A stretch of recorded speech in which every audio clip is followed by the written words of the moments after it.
Depuis le décrochage des indices boursiers entre février et mars, la tech américaine a rebondi de plus de 80%. En cause, divers facteurs qui montrent une déconnexion entre l'économie réelle et les indices boursiers. Pourtant, depuis le 3 septembre, on observe une nette cassure de la dynamique observée jusqu'ici. Certains indicateurs vont être à surveiller de près. Décryptage.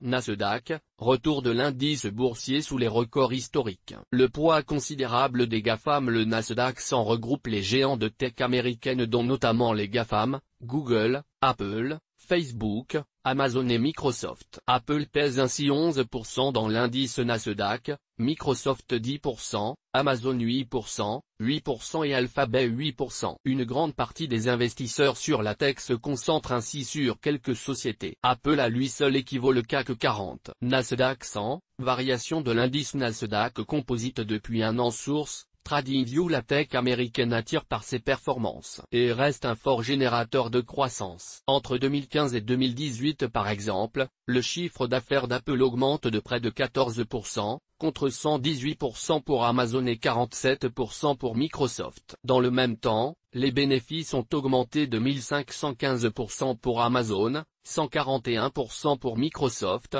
29% pour Apple. À long terme, la tech attire par ses performances. Face à la crise 2020, la tech ressort généralement gagnante. Le chiffre d'affaires d'Amazon a par exemple progressé de plus de 40% au T2 par rapport à l'année dernière. Celui de Facebook est en hausse de 11%. Le bénéfice par action de Apple est en hausse lui aussi. Pourtant, de son côté, Alphabet connaît une baisse de son chiffre d'affaires, avec des ventes en recul. Il n'en demeure pas moins que la tech a très bien résisté à la crise, ce que les marchés ont largement salué ces derniers mois. Indice Nasdaq, une dynamique haussière plus faible comme le montre le graphique ci-dessus qui reprend les performances du Nasdaq. L'indice Nasdaq n'a pas échappé au décrochage de début d'année en perdant près d'un tiers de sa valeur. Le point bas de mars a ensuite engagé une ligne haussière qui s'est poursuivie jusqu'à début septembre. Il aura fallu seulement 107 jours au Nasdaq pour revenir sur ses records historiques alors que des indices boursiers comme le CAC 40 en sont encore loin. Ainsi, depuis mars,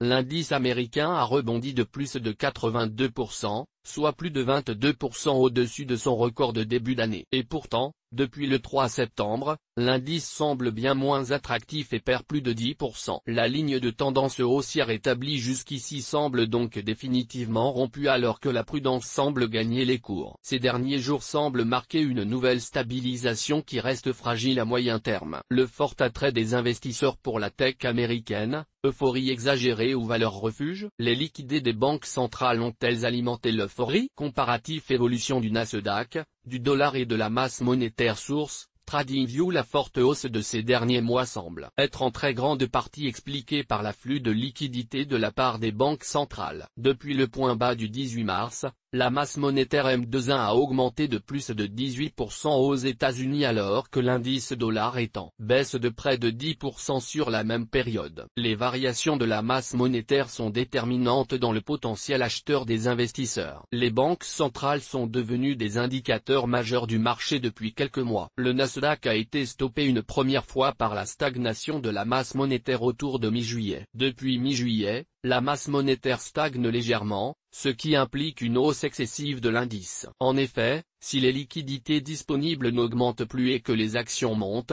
le potentiel acheteur des investisseurs s'en trouve impacté. Les investisseurs se mettant à engager plus de liquidités déjà existantes, provoquant une non-durabilité du mouvement haussier. C'est probablement la raison pour laquelle nous sommes revenus sur les niveaux de juillet. La forte corrélation de ces derniers mois entre liquidités disponibles et la hausse des indices boursiers est une nouvelle caractéristique du marché. Caractéristique qui était jusqu'ici observable à long terme dans des proportions moins importantes. Les actions de la tech américaine, comme un air de valeur refuge, le fait que le secteur de la tech américaine ressorte presque indemne de la crise, ajouté aux injections de liquidités, ne pouvait que pousser les cours sur de nouveaux records. Alors que les taux obligataires ont lourdement chuté, l'indice dollar a suivi une tendance baissière. Tendance parfaitement synchronisée avec les actions, alors que l'indice dollar était au plus haut le 18 mars, les actions étaient au plus bas et inversement début septembre. La recherche d'une sécurité peut amener à considérer la tech comme une quasi-valeur refuge qui bénéficie largement du contexte de crise et de hausse de la masse monétaire. Mais maintenant que nous entrons dans une nouvelle phase économique,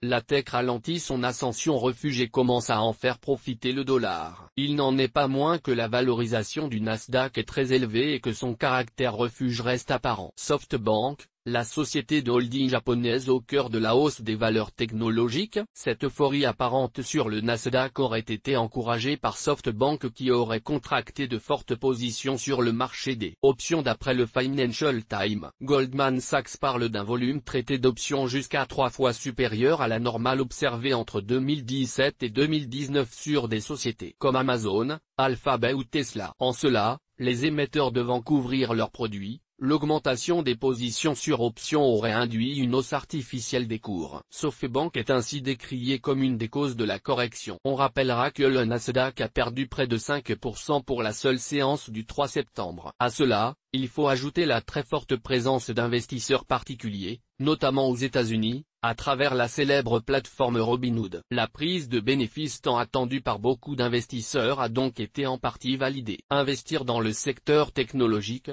nos conseils. Les indicateurs majeurs à surveiller: l'évolution à venir de la masse monétaire, des perspectives économiques, et du dollar principalement, sera déterminante pour le Nasdaq. Si la Fed durcit un peu plus sa politique par rapport aux derniers mois, il sera presque impossible d'observer une hausse significative. À moyen terme de la masse monétaire, des liquidités disponibles, des actions en portefeuille, et donc du Nasdaq. À cela, nous devons ajouter le fait que la plupart des secteurs se relèvent de la crise, et sont maintenant des concurrents directs. Pour l'attractivité de la tech, le tout dans un contexte où l'économie mondiale reste en forte récession avec des indices boursiers préalablement élevés. Les choix monétaires ainsi que l'évolution sanitaire et économique n'ont pas encore dit leur dernier mot. Ainsi, l'évolution à venir de l'indice dollar, des obligations, et de la masse monétaire sont à surveiller de près. D'un point de vue plus technique, le ratio P/Call se maintient à 0,8, ce qui montre une fois de plus une stabilisation des cours. Si la stabilisation se confirme, on pourrait assister à un rebond de court terme bien que des risques de moyen terme demeurent. Dans tous les cas, la tendance haussière observée jusqu'ici sur la tech américaine est nettement affaiblie. Tenir compte de la valorisation en bourse du secteur de la tech. Bien que le secteur de la tech reste attractif fondamentalement, il reste fortement valorisé et son apparence refuge est trompeuse. L'indice Shiller P ratio, 41,8 au 19/9e, pris par rapport au profit des 10 dernières années ajusté à l'inflation,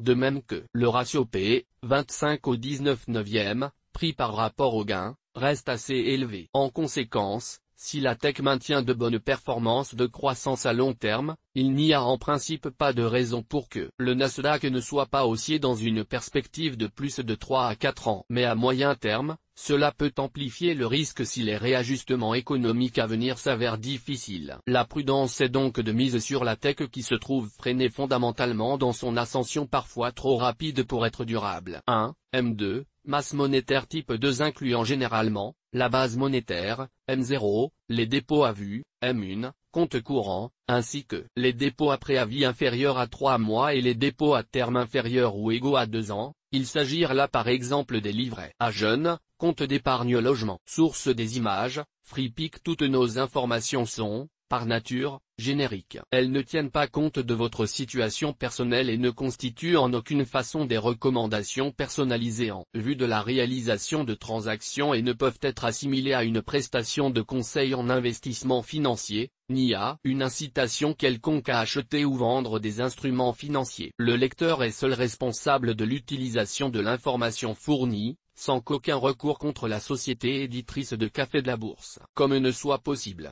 La responsabilité de la société éditrice de Café de la Bourse, comme ne pourra en aucun cas être engagée en cas d'erreur, d'omission ou d'investissement inopportun.